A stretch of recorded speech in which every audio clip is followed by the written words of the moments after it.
So in last week's video, we talked about the best and the worst open houses that you can do. And this week, I want to help you get better at your open houses. And I want to talk about the most common mistakes I see real estate agents making when doing open houses.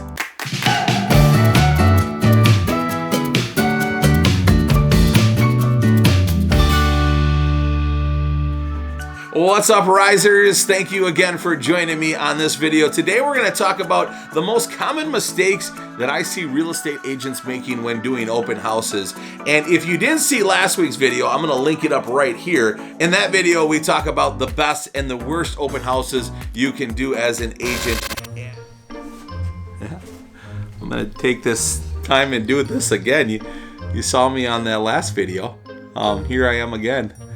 This time, I want to say a lot of the same, and that is that make sure you check your rules, your regulations, your laws, and make sure you know what you're doing around these open houses. Don't just be going into these things thinking that I'm just going to go in there and sign buyer agencies all day, because that's not the right thing to do, right? Your duty is to make sure that you get that house sold for that seller. Okay, so check the rules, the regulations, the laws, and your broker. Make sure you check with your broker, okay? That's all. That's all. Just here to keep you straight. That's all I'm here for. Okay. I'll miss you guys. This is fun, being on the film. Okay. Bye now. We'll see you guys. So here's the number one mistake that I see agents making at open houses, and I know I'm going to get some pushback from this one, and I'm okay with it. But what I want to say here is that if you door knock around your open house, I think that's a mistake.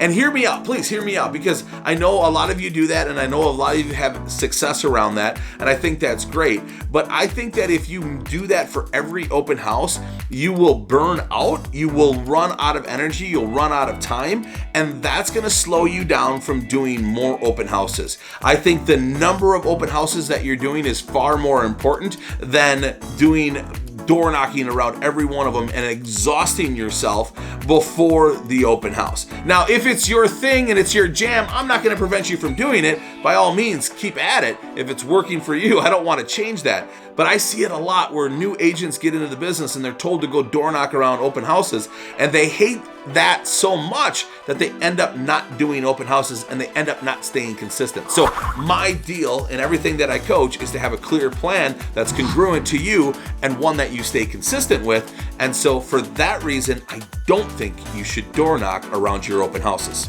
The second mistake that I see agents make is waiting for that "did we just become best friends" moment. Do you know what I'm talking about? Where you're at the open house and you get talking with somebody and you want to work with them and they want to work with you, and you're finishing each other's sentences, and all of a sudden you're like, "Did we just become best friends? And now let's go find you a house. This is going to be great. Let's go out for coffee and let's talk about your home buying needs. And then after that, we're going to go look at houses. And then after that, we're going to write an offer and we're going to be friends forever." Okay, so that's what a lot of us are going for in our open houses.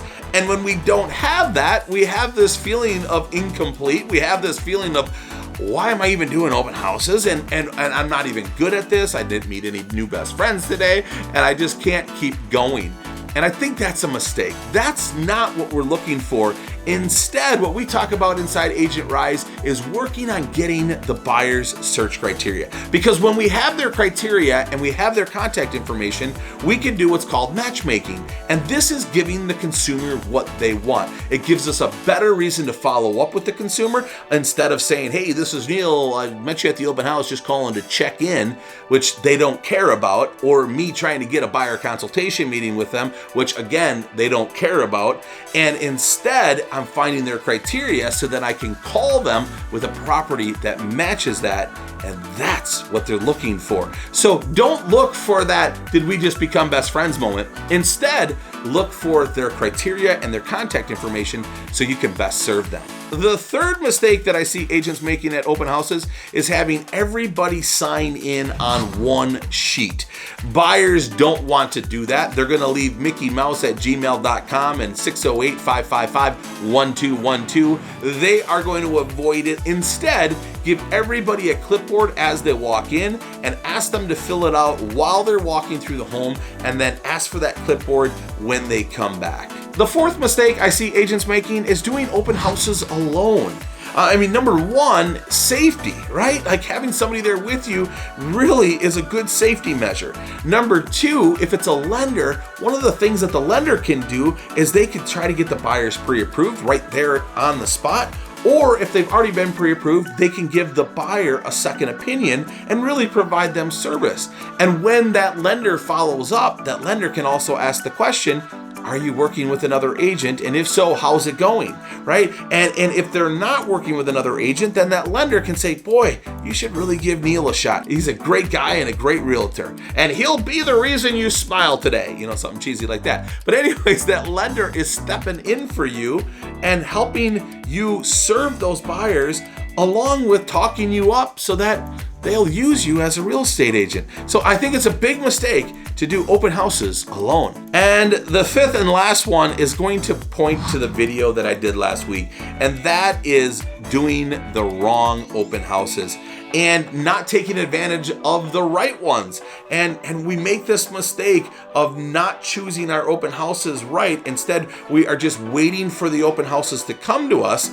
And instead, we should be going out and getting our open houses and picking what ones are our favorites so that we set ourselves up for success. And of course, I don't have all of the answers, so I want to hear from you. What are the biggest mistakes that you see agents making in open houses? Let's put those in the comments below so that we can help everybody out. And beyond putting in a comment, I would love it if you like this video. And if you haven't already, subscribe and hit that bell so you get notified every time we release a new video every week. Thanks so much for watching. I hope you have a great day. And like always, remember to be the reason somebody smiles today.